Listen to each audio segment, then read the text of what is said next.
Hello, welcome to the Chirp YouTube channel. I am Christy. I am your friendly online speech language pathologist and specialist in children's communication development, which, as you know, includes behavior, because behavior is a type of communication. Even behaviors that seem a little bit out of control are a type of communication. We can tune into those and we can help the kid communicate in a more effective manner. In this video series, we are talking about play, because play is a very important part of early childhood, especially that allows children to learn many different skills that, of course, we all need in real life. In this video, I'm going to talk about some of the many multitudinous benefits that play offers our children. And hopefully that will be inspiring for all of us to work on play skills with our kids in the ways that I will be discussing in the rest of this series. Just as a quick little aside, I was recently diagnosed with some problems with my corneas, and it makes it difficult for me to see as well as I should.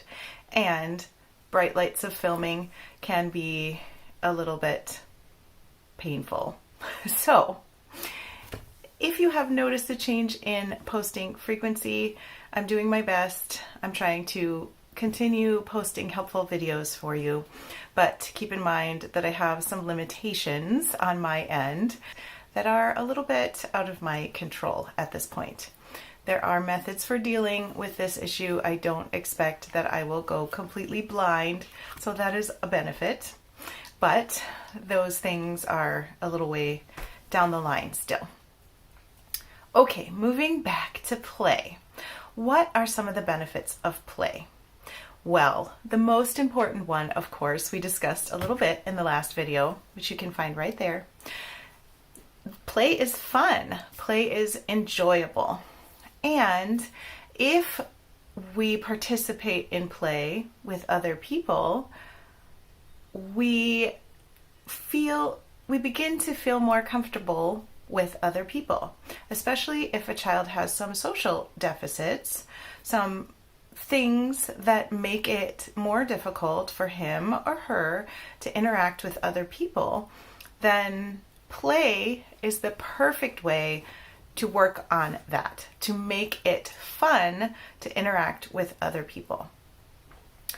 If something is hard and not our favorite, we're not really going to want to do it. And we're not going to get better at it because we don't want to do it, and therefore we don't get any practice. But if something is fun, then it's easier to learn hard skills while we're doing something that's fun. That, to me, is the best benefit of play.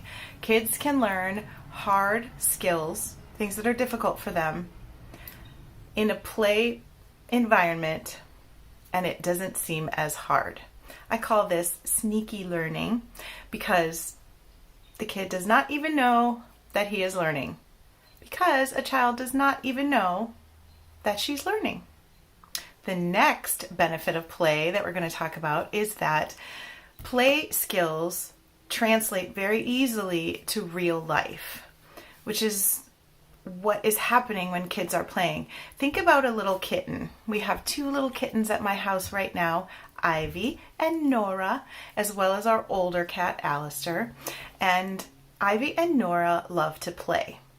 If they were in the real world, out in the wilderness, being wild and feral, then their play skills would be teaching them important facets of life, such as how to hunt, how to hide from a predator, how to pounce, how to chase a snake or gnaw on whatever it is that they've caught. They're not going to need to do those things, mostly because they live inside in comfort and they are well fed and don't face predators. But the play skills that kittens use when they're kittens benefit them in the long run as adults. At least biologically, they would. It's the same for human children. Human children need to learn how to communicate. They need to learn how to work together to solve problems. They need to learn how to label things, how to describe, how to give directions and follow directions from other people. Hopefully other children in an ideal world. And the play is the perfect place for these skills to be learned and practiced. Let's talk a little bit more about problem solving. Problem solving is hard for children, especially very young children. We all tend to fall apart when we run into a problem and we don't know how to solve it. In a play environment, because we're playing, the stakes are a little bit lower. I didn't miss the bus because I couldn't figure out how to put my shoe on, and now I'm falling apart because I'm so upset. Instead, I couldn't get my doll's shoe on, and she needs to go to the bus, so what do? The bus will wait for us a little bit if it's a pretend bus. Helping children solve problems during play, not by solving the problem for them, but by saying, trouble getting the shoe on, what can I do? Maybe I can ask Mom for help. Help, Mom! And then we can put the shoe on together, and then our doll can make it to the bus on time. Then the child can use that skill of asking for help when she can't get her shoes on in the real world. She can translate that skill to real life. This is a very good use of play. Of course, we cannot force these issues to come up. We can kind of manipulate play scenarios, and indeed we should, and we will talk about that in upcoming videos. But play still has to be the things that we discussed in our last video. Child-directed, fun, free-form, and flexible. Still has to be all those things, or it's a lesson instead of play. Another helpful benefit of play is that kids get to try on the roles that go with different scenarios. If we are playing undersea explorer, some children are going to get to drive the submarine. Some children are probably going to be the octopus or the shark. Some children are going to be the ones on the boat who help bring the submarine back to the surface. There will be lots of different roles. Not only do the kids get to practice, and children often switch between roles, so they get to practice more than one role in the same play scenario. Not only do they get to practice different roles, but the vocabulary that goes with different roles and the vocabulary that goes with different play scenarios. Playing the Ocean Explorer scenario, there's going to be lots of oceany words. If we're playing a jungle scenario, there will be jungle words.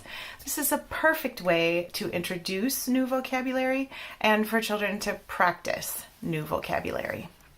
Of course, children also will need to practice social skills. Social skills are typically very difficult for children with communication disorders and other types of developmental disorders because social skills involve being social, which is communication. So, playing with other people, even if it's an adult, ultimately we want to move towards kids playing with other kids wherever possible. But at the beginning, usually we adults are standing in for peers at the beginning because we can offer more support. We know which skills our child needs to practice, and so we can swoop in and provide just a little bit of extra lift when a child is trying to do something new. For example, help mom with the shoe. We can provide that model. We can provide an example. We can be the doll who asks for help. We can be the bus driver who says, I'm going to wait. We can be the oceanographer first to give an example of how to maybe drive a submarine. I don't know, but I can learn how to label the different animals that I see and draw a picture of them in my expedition guidebook. I can be the first one to use the vocabulary, and I can model those play behaviors for my child. In which case then my child will repeat and will learn from my example. Social skills of how does the oceanographer communicate with the ship up at the top? Is it with a little telephone or a CB of some kind, or is it typing on the submarine's computer? Those things are all communication, and they will require working on social skills. If the oceanographer at the bottom in the sub wants to come up and he needs the boat on the surface to help him, then he's going to need to ask for help. I want to come up now. If we're making a submarine out of an old cardboard refrigerator box, we need to communicate what we want it to look like. How many portholes does it have? Does the door have 6 bolts on it or 9? How many people go down in this submarine at one time? Children, but if there are no children involved, then play partners need to discuss these things. Adults, once again, cannot dictate how the play happens. We can just work our way around the edges to create ways to work on particular skills. And we can do this in any play scenario. This is the skill, I think, the most important skill that speech pathologists have, is that we are very good at working on almost any skill in almost any play scenario.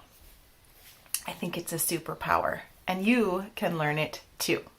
Another benefit of play is that it broadens children's interests. For example, I don't know why I came up with this oceanography theme today, but let's just go with it, because you might come up with anything. Your children might want to discuss jungles, they might want to discuss trains or plumbing or whatever it is, and you can roll with it because you are creative. If your child says she wants to explore the ocean, you say, "Great, let's make a submarine. I've got a box. How should we make our submarine?" Then this oftentimes stimulates curiosity in a child. What do other submarines look like? What are some other submarines that have been to the bottom of the ocean? And then maybe you watch a little clip of James Cameron's submarine that, well, it wasn't a submarine, it was a submersible that went down to the bottom of the ocean, the deepest any vehicle has ever gone. And there was only one person in it, and it was really small. I watched the documentary and it was fascinating. I so respect his curiosity and his desire to explore our beautiful planet. Any type of play scenario can stimulate this curiosity, and this is another benefit of play. It stimulates curiosity and can broaden a child's interests in the world around her, so she wants to learn even more. Also, during play, children can use symbols. I'm not talking about runes or about actual letters and numbers so much, but children can learn that this pencil can be a phone, or this book can be a brick in a wall. This is the beginning point for using symbolic language, like reading and writing. Symbols, one thing means something else. It isn't always easy to teach that just in regular life, but it is a lot easier in play. So we have blocks around. We use them as blocks. We use them as hats. We use them as chairs. We use them as telephones. We use them as glasses. We use all of the items in our play situation with creativity and with flexibility, because flexibility is one of the hallmarks of play. The last benefit of play we're going to talk about in this video, although there are many more, I'm trying to hit just the highlights or this video will be eons long, is that play pulls together a wide variety of skills in the same activity. Children have to be creative, they have to be flexible, they have to be social, they have to be using language, they have to be thinking and using symbols, they have to be problem solving. All these skills that are difficult for many kids, especially those with any sort of developmental delay, they're pulling them all together, but kind of without knowing that they're doing it. This makes me think of a child who really likes to play, let's say, basketball. I'm not a team sports person. I like yoga, I like running, I like kayaking. I don't like team sports to play, and I don't like watching team sports. So I don't know much about this. But let's say there's a child who really likes basketball. Skills that this child might not want to learn, such as, let's say the child doesn't really want to learn rules of any sort of thing. He doesn't want to memorize anything. He doesn't want to strengthen his calves or learn to dribble a ball because that's hard. But let's say that the mission is to play basketball with a team. The child is much more likely to learn those skills in order to play basketball with a team, or when playing basketball with a team, likely to practice those skills, than he is if you just say, okay, it's time to strengthen our calves and practice dribbling. Not so fun. But when all those skills are pulled together into the game of basketball, which he loves, he's much more likely to succeed at learning and practicing them. It's very similar with play. We can't force a child into learning new vocabulary. We need learning, especially at very early ages, to be intrinsically motivated. Children need to be motivated by curiosity, by a desire to communicate, by a desire to know something new or build something or see their creation come to life in front of them, by the need to have fun. We cannot force young children to learn. It needs to be a desire from within them. And play is the way that that desire becomes learning for very young children. I hope that you enjoyed this video and that it made you want to go play with a child, because play is fun for grown-ups too. It seems to me that oftentimes grown-ups forget how to play, and that makes me sad. Our lives need to also be fun sometimes. I hope you have fun today doing something you enjoy, and I will see you in my next video. Don't forget to subscribe and cling the little bell so that you will know when my next video is posted. See you soon. Bye.